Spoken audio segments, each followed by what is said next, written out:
Masechet Deshmaya, Masechet Chulin, Daf Ain Bet. Nous commençons Daf Ain Aleph, 9 lignes avant la fin de la page. Amar Rava Tarvayu Taninhu. La Gemara reprend ce que nous avons vu dans le Hamoud Aleph de Daf Ain Aleph. Rabba a rapporté le din suivant. Keshem Shetuma Bloua Enametama, car Ta'ara Bloua Enametama. C'est-à-dire que Rabba nous avait enseigné. De la même manière qu'une Touma Bloua Enametama, si un homme a avalé, a en lui une impureté, cette impureté ne communique pas d'impureté puisqu'elle est absorbée, elle est avalée. Et de même, s'il y a quelque chose de pur, comme Rachid nous avait donné un exemple, un homme a avalé une bague pure et il rentre ensuite dans une maison où se trouve un mort, lui l'homme est impur, s'il se purifie avec la cendre de la vache rousse et que, après s'être purifié, il rejette, il vomit cette bague, la bague est pure. Pourtant, elle est rentrée, lorsqu'elle était en lui, il est rentré dans un endroit où il y avait une impureté, mais c'était une tahara bloua, dire un objet pur, absorbé, avalé, qui ne peut pas devenir impur. C'était donc un chidouche que nous a rapporté Rabba. Ici, Rava nous dit, mais tarvayu taninu. Quel est le chidouche? Ces deux enseignements sont déjà enseignés. Touma bloua tanina et tara bloua tanina. Nous avons enseigné de Touma bloua et de tara bloua. Quels sont ces dîners? Touma bloua. Où est-ce que nous avons vu de la Touma qui a été absorbée? Ditnan. Voici une Mishnah. Balat taba'at mia. Un homme a avalé une bague qui était impure. Impure parce que cette bague avait touché un mort. Puisque la bague a touché un mort, elle a aussi, elle, l'impureté du mort, et donc elle pourra communiquer cette impureté à un homme qui touchera cette bague. Cet homme a avalé la bague, donc puisqu'il a touché la bague, il est impur, il doit se purifier, il se purifie pendant 7 jours, et ensuite Tovel, il se trempe dans un mikvé, c'est-à-dire à la fin des 7 jours de pureté, après avoir reçu les cendres de la vache rousse, il se trempe dans un mikvé le 7e jour, ve'ochel bitrumato, et il pourra manger de la terouma, il s'est purifié, mais il a en lui une bague impure. Hikia, il rejette, il vomit la bague. Tmea, la bague est impure, elle reste impure, c'est-à-dire que bien que lui s'est trempé dans un mikvé, mais la bague, elle, reste impure. Lui a reçu les cendres de la vache rousse, mais la bague ne les a pas reçues, donc elle reste impure, et donc vetemato.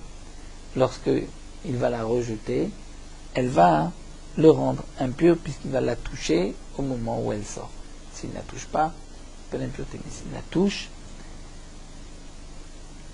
il devient impur. Donc voici le din de Touma Bloua. Lorsque la bague impure était en lui, elle ne le rendait pas impur. La preuve, c'est qu'il a pu se purifier, manger de la trouma. Deuxième din, Tara Beloua Tanina. Si un homme a avalé une bague pure et il rentre dans une pièce où se trouve un mort, lui est impur, il se purifie et ensuite il rejette, il vomit la bague n'est pas impure, elle est pure, ditnan, comme c'est marqué, balataba teora. Un homme a avalé une bague pure, venichnas leoel amet, et il est rentré dans la tente où se trouvait un mort. Donc lui est impur, vehiza veshana, il a reçu, on lui a aspergé les cendres de la vache rousse le 3e jour et une 2e fois le 7e jour, vetaval, et il s'est trempé le soir. Donc il est pur. Vikia. Et ensuite il rejette cette bague. Arei kemoshahaita. La bague reste comme elle était, c'est-à-dire elle est pure. La bague n'est pas devenue impure lorsque cet homme-là est rentré dans cette maison où il y avait un mort. C'est sûr que si cette bague avait été impure, elle n'aurait pas pu être purifiée par la tahara, la pureté que cet homme a fait, c'est-à-dire les cendres de la vache rousse, le mikvé, ça n'a pas eu d'effet sur la bague. Donc si on voit que la bague reste pure, c'est la preuve que tahara bloua ne peut pas devenir impure puisqu'elle était avalée par lui. Donc Rava pose la question, quel est le chidouche de Rabba? La Gemara répond qu'Ikama Rabba, le chidouche de Rabba, c'est dans le cas où il a avalé 2 bagues, une achat mea ve achat teora et une pure. Et là, on dira de l'homme est amalat me'al teora, que dans son ventre, lorsque les deux bagues vont se toucher, la bague impure ne rend pas la bague pure. Ça ne rend pas la bague pure impure. Ça, c'est le chidouche de Rabbah. Et Rashi nous explique, parce que si on avait eu juste ces deux Mishnayot, j'aurais pu dire pourquoi lorsqu'il a avalé la bague impure, il se trempe dans un mikvé et ensuite il pourra manger, et qu'on ne dit pas que cette bague le rend impur. Ce n'est pas, j'aurais dit que ce n'est pas parce qu'elle est avalée, elle est bloie, mais j'aurais dit parce que le contact entre la bague et l'homme se fait à l'intérieur de son corps. Et c'est ce qu'on appelle une maga betastarim, c'est-à-dire ça a été touché dans un endroit caché à l'intérieur. Et ça, ce n'est pas un maga. Mais ça ne veut pas dire que la bague qui est bloie ne peut pas communiquer d'impureté. Donc c'est pour cela que la Gemara vient nous dire que le chidouche de Rabbah, c'est que même dans le cas où les deux bagues se touchent à l'intérieur, si c'était donc juste un problème de maga betastarim, une bague qui touche une autre bague dans le corps de l'homme, elle aurait pu rendre impure la deuxième bague. Donc le chidouche de Rabbah, comme la Gemara répond, c'est qu'il ne faut pas comprendre que la raison pour laquelle la bague ne rend pas impur l'homme, c'est parce que c'est un contact à l'intérieur maga betastarim.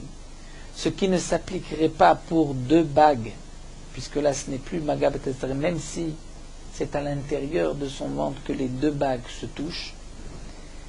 Et donc j'aurais peut-être pu croire que la deuxième bague est impure. Donc Rabbah vient nous dire non, la raison c'est parce que c'est une touma bloua qui est avalée et elle ne peut pas communiquer d'impureté.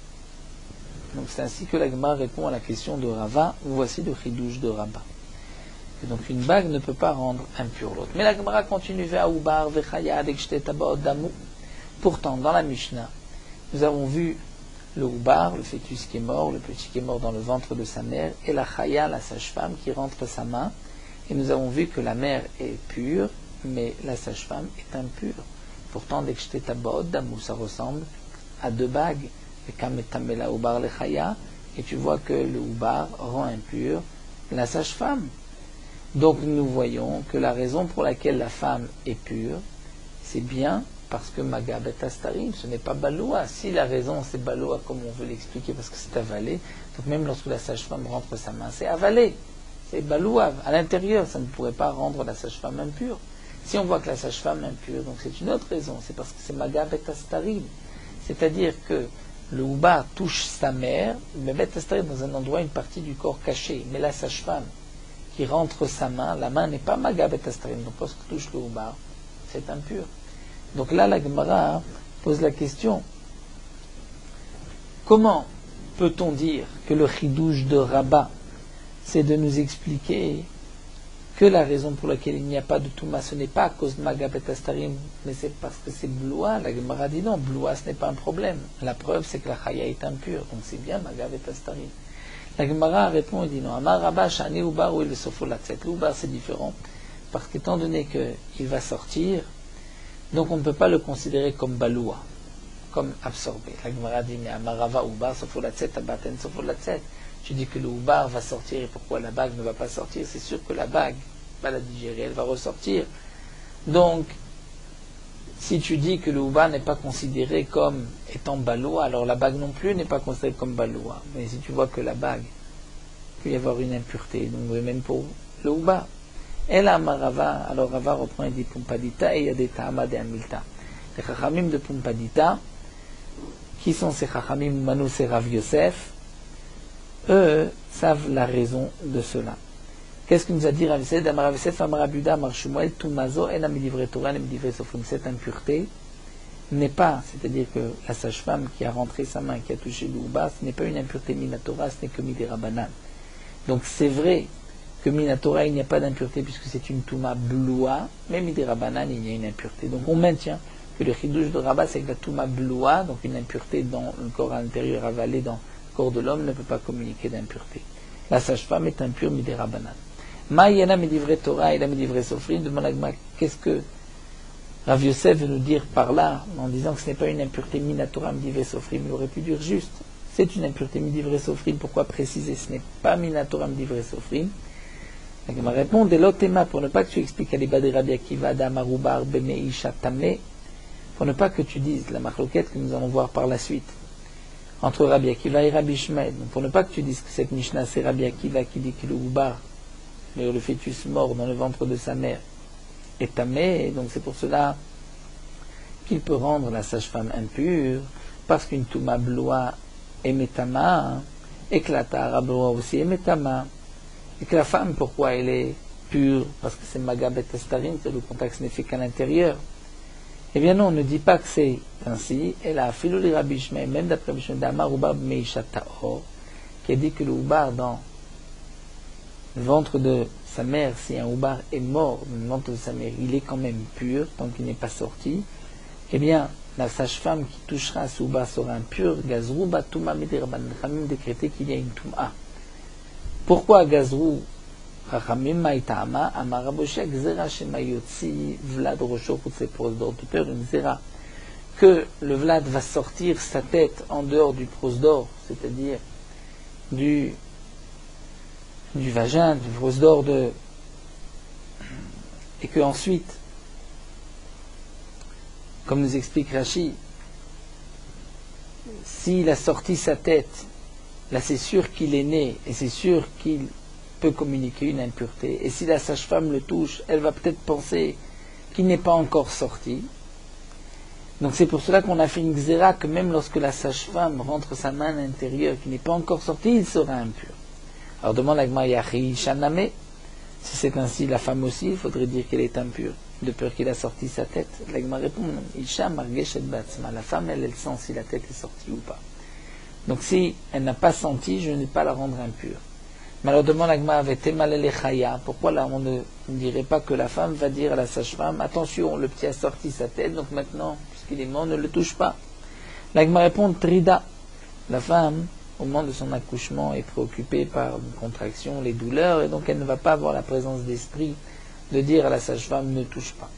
Donc ce que la Gemara répond, c'est que Midera Banan, la sage-femme qui rentre sa main dans le ventre d'une femme et touche un fœtus mort, cette sage-femme sera impure, ce n'est que Midera Banan. Mais c'est vrai que c'est une Touma bloua qui est absorbée à l'intérieur, et donc elle ne communique pas normalement d'impureté. La Gemara va expliquer Maï Rabbi Ishmael, Maï Rabbi Akiva, de quel Rabbi Ishmael, Rabbi Akiva il s'agit, quels sont leurs enseignements, est-ce que le Oubar mort dans le ventre de sa mère est impur ou pas. Des Tania, nous avons une braïta, Vechol Asher Igal Pene Asadeh. C'est marqué à propos donc dans la paracha de Touma, tout ce qui, Kol Asher Igal Pene Asadeh, Bechal Alchev, Bemet, Vetsemad Ameka, Vetmashvatim, tout celui qui a touché une source d'impureté et du mort. Et c'est marqué Vechol Asher Igal Pene Asadeh. Al Pene Asadeh, c'est-à-dire dans les champs, dans un endroit découvert, Leotzi ou Barbe Meisha. Donc on exclut le petit dans le ventre de sa mère qui est caché. Si on l'a touché, il n'y a pas d'impureté, dit Rabbi Ishmael. Donc Rabbi Ishmael pense que le Oubar dans le ventre de sa mère, tant qu'il n'est pas sorti, ne communique pas d'impureté. Mais Rabbi Akiva Omer, Rabbi Akiva dit non, ce qui est marqué al Pene Asadeh, c'est les rabotes pour inclure même Golel, c'est-à-dire la planche qu'on met sur le cercueil d'un homme, la planche qu'on met en haut, et Dofek, c'est-à-dire les planches sur le côté, ça c'est le Golel Vedofek, pour nous dire que tout ceci est impur, comme le mort lui-même.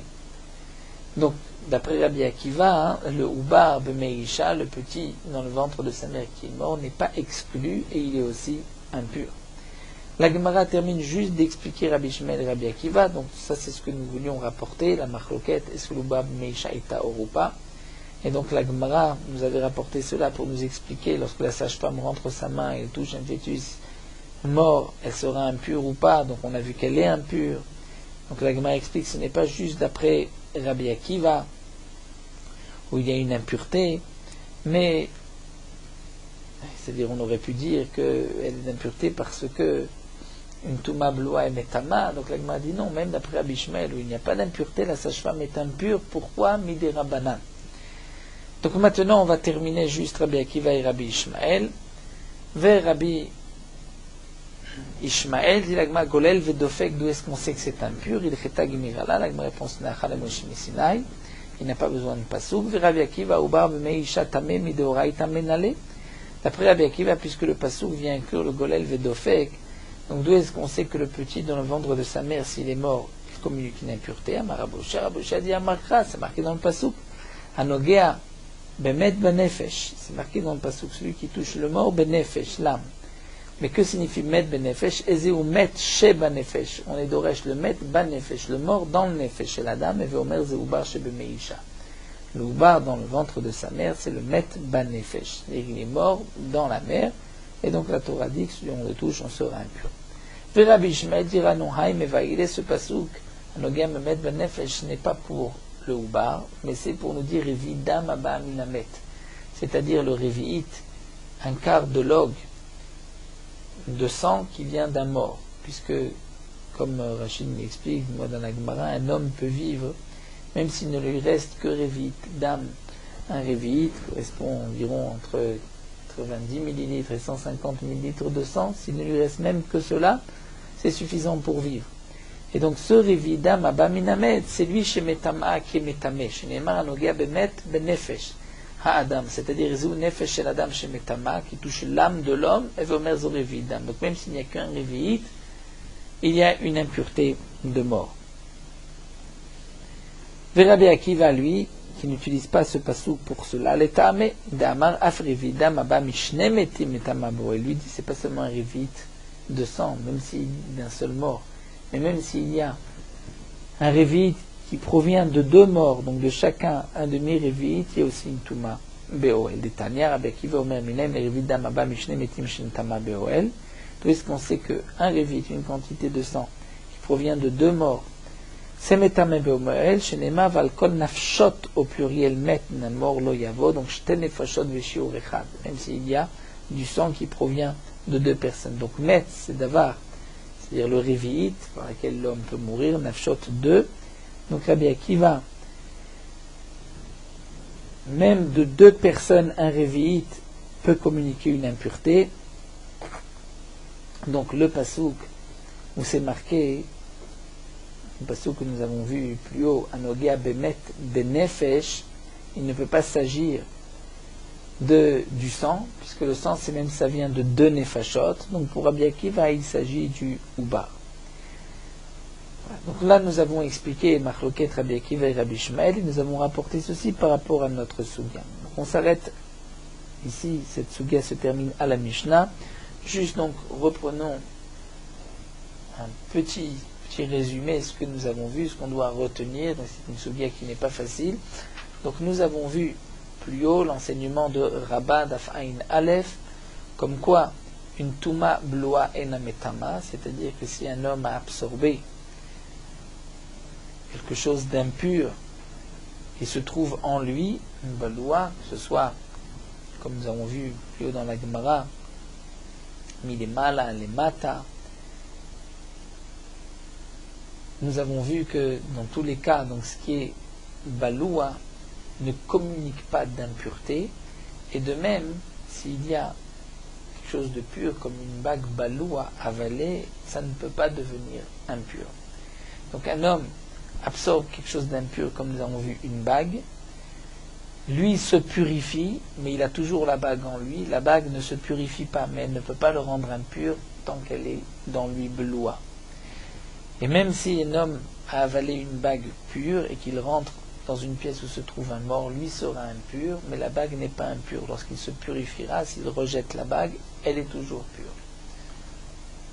Et nous avons vu aussi que même s'il y a deux bagues, qu'un homme a avalé deux bagues, une impure et une pure, lorsque c'est en lui, et que les bagues se touchent, une ne pourra pas rendre impure l'autre. Au passage, nous avons vu les dynimes donc de Touma Bloua, nous avons vu aussi le Maga Betastarim, c'est-à-dire s'il y avait un contact à l'intérieur, qui n'est pas non plus un contact pour communiquer une impureté.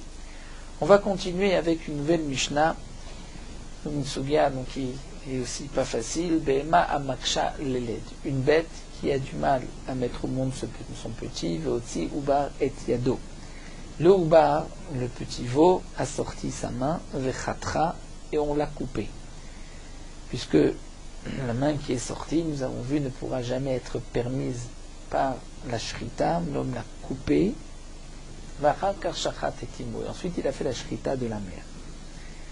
Quel est le dîme de ce bras qui a été coupé? on devrait dire que puisque lorsqu'il a été coupé, c'était un morceau Ever Minachai, c'est-à-dire un morceau, un membre d'un vivant, et que le Ever Minachai est métamé comme une nevela, donc on devrait peut-être dire que même le reste de la bête est impur. Et bien on dit non, Abassar Taor.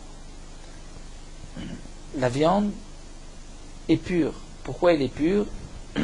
Parce que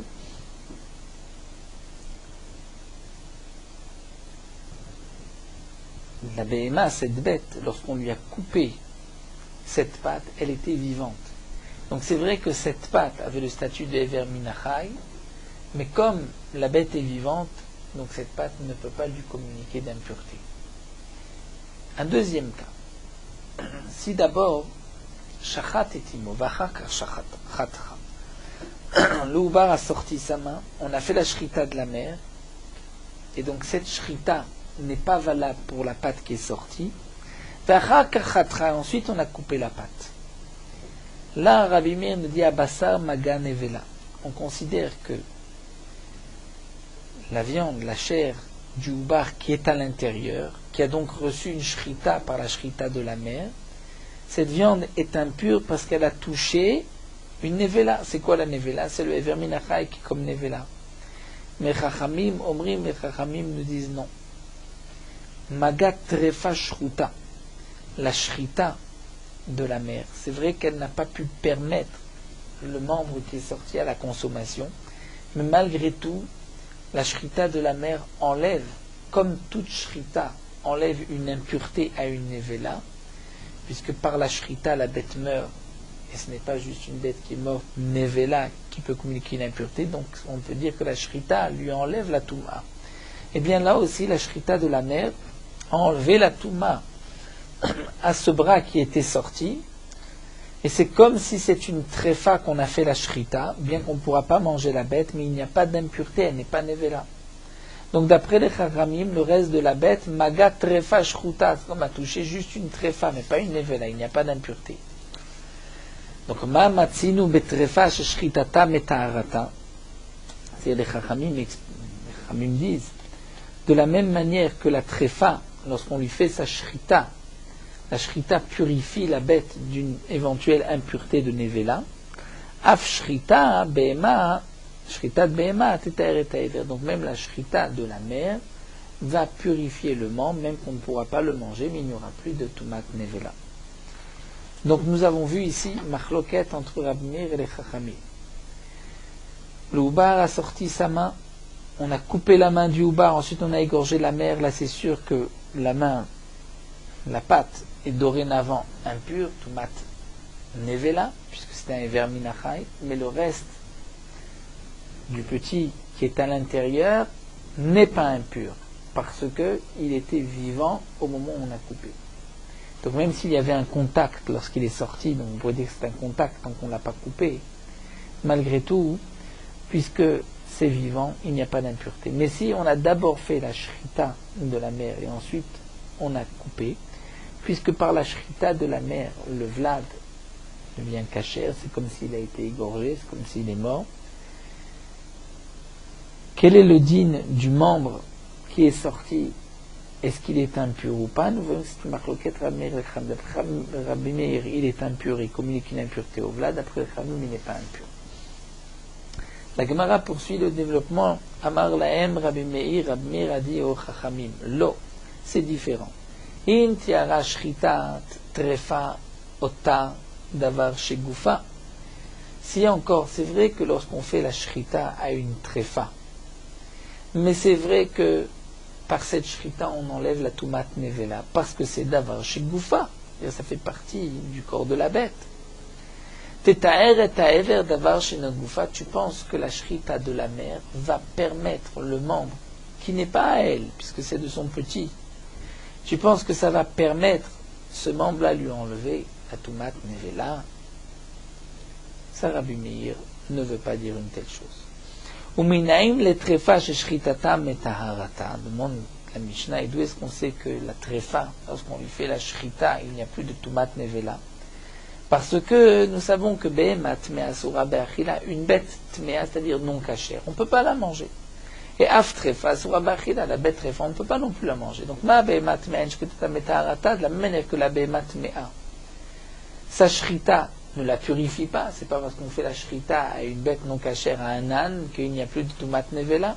Eh bien, Aftrefa Lotarena, donc on devrait dire aussi que la shrita d'une bête trefa ne devrait pas la purifier puisqu'on ne peut pas la manger, elle a encore une Tumat Nevela.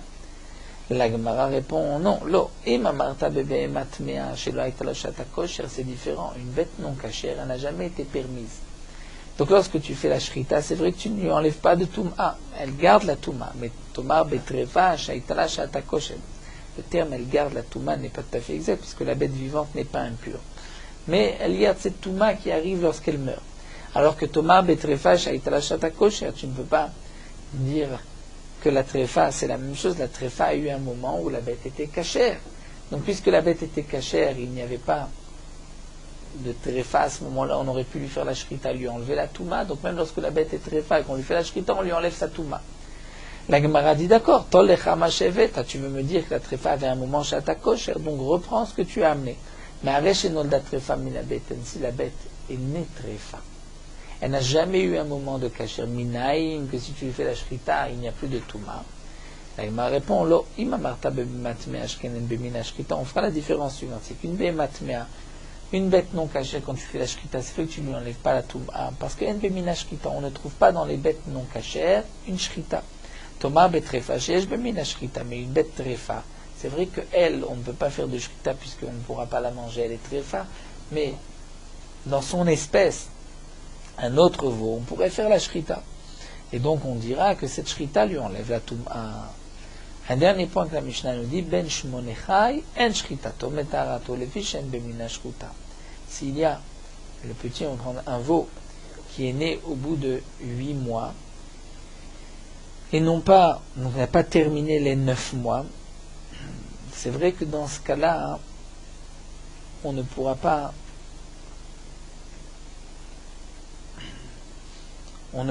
le purifier même si on lui fait la shrita. Pourquoi? Parce que en bemino shrita, il n'a pas dans son espèce chose de shrita, étant donné que c'est un ben shmonechai, donc il ne rentre pas dans le klal de Bakar Vatson. Nous reviendrons sur ce dernier point, on l'expliquera Bezrat Hashem dans la Gemara. Tout d'abord, reprenons donc le din, la machloket entre Rabbi Meir et les Chachamim. Donc nous avons vu dans la Mishnah plusieurs halachot importants. D'abord, la Mishnah termine, on va prendre par la fin, pour nous dire qu'une tréfa, une bête tréfa, si on a fait la shrita, on enlève l'impureté qu'elle aurait pu avoir en tant que nevela. Ça, nous l'avons appris. La Gemara, donc la Mishnah nous l'a prouvé. On a fait cette comparaison avec une bête non cachée. Ensuite, nous avons vu dans la Mishnah au départ 2 cas. Dans un cas où le houbar sort sa main, on lui coupe et ensuite on fait la shrita de la mère.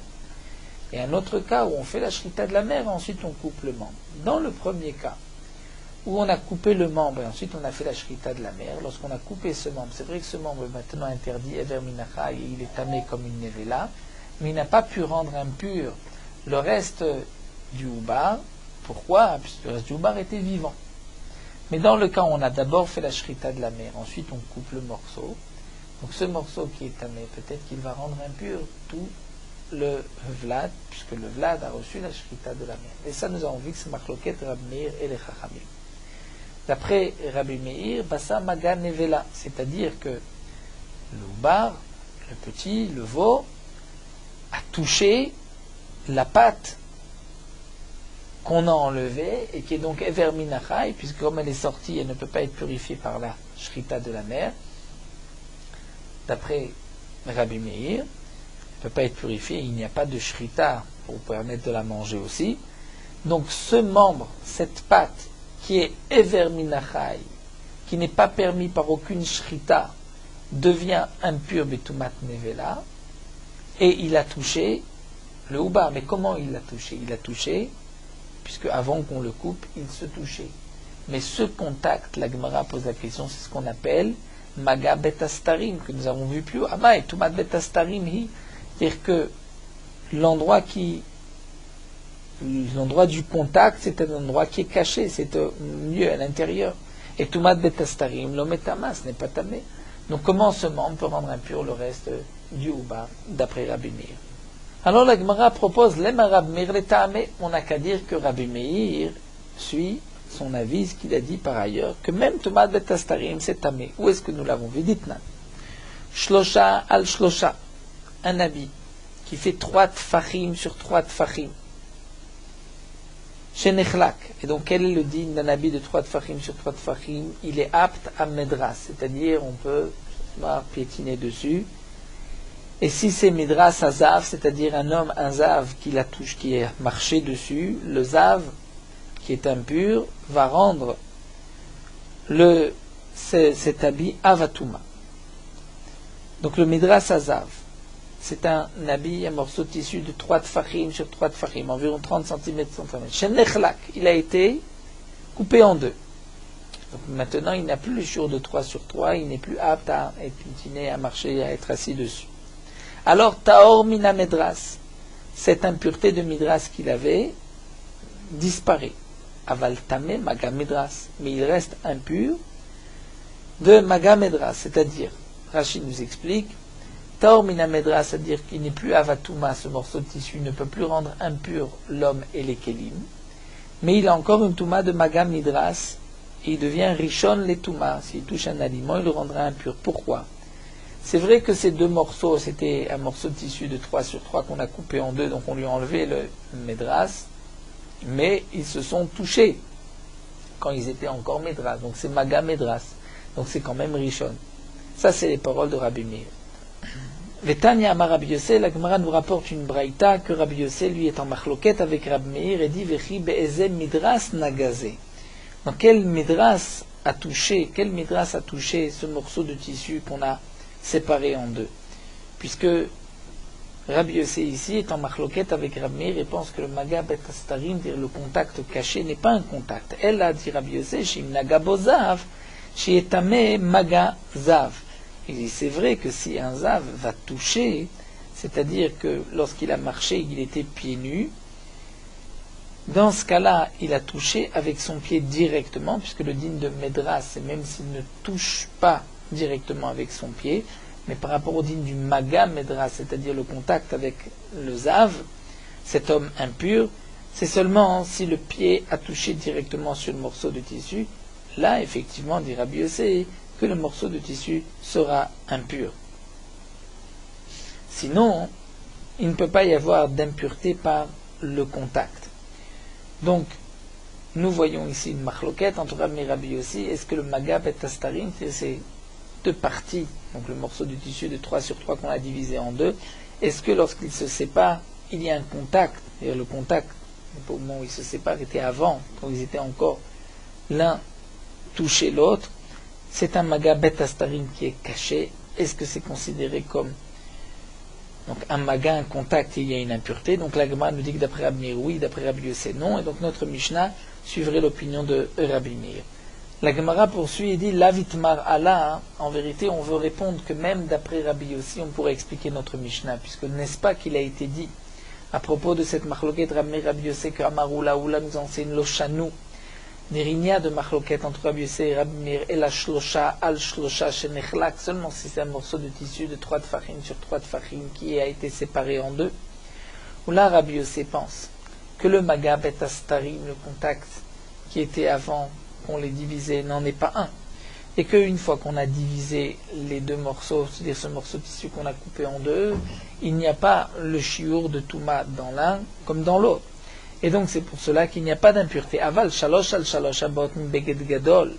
Mais si nous avons un morceau de tissu de 3 doigts sur 3 doigts qui a été coupé d'un grand morceau de tissu, et ce grand morceau de tissu, lui a le shiur pour communiquer une touma, une midras. Donc le morceau de tissu de 3 doigts sur 3 doigts qui a été retiré de ce morceau de tissu midras, là il peut y avoir un contact beshat prishatan me'aviem mekablot tuma me'aviem, au moment où on les sépare me'aviem, c'est-à-dire de leur père du reste du tissu, ce morceau de tissu va recevoir une impureté du père, c'est-à-dire du grand morceau de tissu. Donc la Gemara nous rapporte que d'après Oula, au moment où on les sépare, il y a un contact. Et là, Rabbi Yossé est d'accord que ce contact peut rendre impur, à condition qu'il y ait dans le morceau restant le chiour d'une impureté de Midras.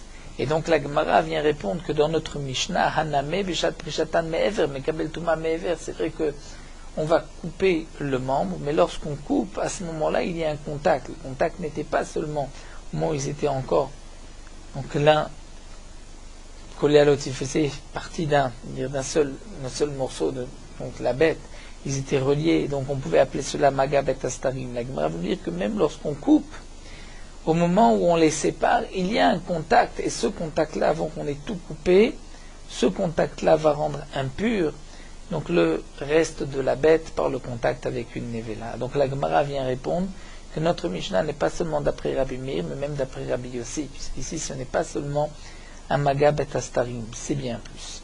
Et Ravina lui va donner une autre réponse. Il va dire que ça peut s'expliquer même d'après Rabbi Yossi pour la raison suivante. Beged lav lechati chakae. Un beged, un habit n'est pas fait pour être coupé. Alors que ubar lechati chakae, mais le ubar, lui, c'est-à-dire ce membre du ubar, c'est plutôt, il faut dire comme c'est marqué sur le côté, plutôt le ever lechati chakae, c'est-à-dire ce morceau qui est sorti, il doit être coupé. Et donc, nous avons un principe que tout ce qui doit être coupé, c'est comme s'il est coupé, et donc le membre touche le reste de la bête, le reste du ubar, du petit, du veau, et donc ce membre-là, qui est nevela, qui est une tumat nevela, va communiquer l'impureté. Donc ce din-là, Ravina nous dit, et même d'après Rabbi Yossi, c'est vrai que tumat bet astarim, c'est une marloquette entre Rabbi Meir et Rabbi Yossi, mais malgré tout, dans ce cas-là, ce n'est pas tumat bet astarim, puisque comme il est omed l'artor, c'est comme s'il était déjà coupé. Mais la Gemara poursuit, nous dit, mais ce din-là, que kol omed l'artor, ce qu'on doit couper, c'est comme s'il est coupé. En soi, ce n'est que d'après Rabbi Meir, keman ke Rabbi Meir ditnan, comme nous avons une Mishnah, kol yadot akelim shen arukot, tout manche d'un keli qui est long, ve'atil le katsetsan, et qu'on va par la suite couper, matbil ad makom mida, on va le tremper jusqu'à l'endroit, la mesure qu'on va garder, c'est-à-dire le morceau qu'on va couper, on n'a pas besoin de le tremper dans un mikvé. Les Rabbi Meir et les Chachamim nous disent Hach yadbil et kulo, ou Rabbi Yehuda Omer, Hach yadbil et kulo, d'après une autre version, Rabbi Yehuda pense qu'il faut donc tremper tout le keli, même si on a l'intention de le couper. En tout cas, nous voyons de là que d'après Rabbi Meir, tout ce qui doit être coupé, c'est comme s'il est déjà coupé. Mais les Chachamim ou Rabbi Yehuda sont en marloquette. Donc, est-ce que la réponse de Ravina n'est que d'après cet enseignement de Rabbi Meir?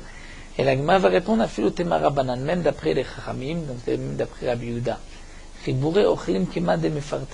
y a une différence entre le manche d'un keli, une partie qu'on va couper, la partie qu'on n'a pas encore, une partie qu'on va couper, et la partie qu'on va garder. Les kelim, c'est considéré comme un seul, donc un seul morceau de bois ou de verre, c'est un seul morceau, et donc on ne peut pas dire c'est comme si il va être coupé. Et donc même les chachamim qui eux pensent que le keli, on ne peut pas dire c'est comme s'il va être, c'est comme s'il est coupé puisqu'on va le couper, mais les chachamim sont d'accord qu'à propos des aliments, comme un membre, des aliments, puisque c'est plus tendre, Rachid disait plus mou, ce n'est pas comme un chibour, et c'est comme si c'est déjà séparé, et donc Negié Be'adadé, il se touche les deux, c'est-à-dire que le membre touche le Uba et il le rendra impur. Donc la Gemara vient ici répondre que même d'après les Chachamim, qui n'ont pas le principe de Koloa, Omed l'Achtor et Chatour Damé dans un Keli, ils seront d'accord que pour la bête, il y a ce principe-là. La Gemara termine, Bishlama Leula Inode Katane Chatra, et là les Ravina Maï Chatra. Encore d'après Oula, on comprend, puisque lui donne la raison, parce on les a, au moment où on les sépare, ils se touchent, alors on comprend pourquoi c'est marqué Chatra dans la Mishnah, mais la Ravina Maï Chatra. Pourquoi marquer Chatra? Ravina, peu importe c'est Chatra ou pas, puisque le principe est Kema de Mefrate Damé, donc ça se touche et ce n'est pas Tumat Betastarim. La réponse c'est vrai, mais Aïde Detan Recha Chatra, Tanemesefa Chatra. Puisque dans la Recha, on marque Chatra, qu'on a coupé, pour nous dire que si on a coupé, ensuite on a égorgé la mère, donc la viande est pure, il n'y a pas de touma. Donc c'est seulement si on a coupé avant la shrita, puisqu'au moment où on a fait la shrita, c'était déjà coupé, donc ça n'a pas touché. Donc c'est pour cela que dans la Sefa, c'est marqué aussi que si on a coupé après la shrita, que le houbar est tamé. Mais en vérité, même si on n'a pas coupé après la shrita, tout le houbar est tamé, d'après l'explication de Ravina. Nous allons nous arrêter ici, Vachachamim Omrim, terminons sur Morot Halacha, Daf Ain Bet. Bien que nous avons vu qu'on ne doit pas faire cuire du pain avec du lait ou de la graisse de viande, et que si on a fait cuire du pain avec du lait ou de la viande, le pain est interdit, même tout seul, malgré tout, dans certains cas, on peut faire cuire du pain avec du lait. Si par exemple, on fait cuire du pain en petite quantité, là on pourra le pétrir, donc pétrir la pâte avec du lait ou enduire de graisse de viande, puisque les Khamim ont interdit faire cuire un pain lait ou un pain viande, de peur que par la suite on va oublier qu'il est viande ou lait et on va le manger avec l'aliment qui n'est pas avec le lait, on mangera avec la viande mangera avec le lait. Mais lorsque c'est une petite quantité, là on ne craint pas qu'il va oublier. Certains poskim ont rapporté que du Shulchan Aruch, on comprend que la quantité de pain qu'on peut manger en une seule séouda, un seul repas, ça c'est ce qui est appelé une petite quantité. D'autres poskim disent qu'une petite quantité, c'est ce qu'on peut manger dans la journée, même si on ne mangera pas en une seule séouda. Chez les poskim Sfaradim, nous trouvons que Sfaradim ont pris sur eux la Khumra du Shulchan Aruch, et donc se doivent de faire particulièrement attention de ne pas faire cuire du pain lait, donc pétrir avec du lait, ou de ne pas faire du pain viande, induire avec de la graisse, seulement une petite quantité pour manger dans un seul repas, mais une quantité pour consommer toute la journée, ça ce n'est pas valable d'après les Sfaradim, d'après le psak du Shulchan Aruch.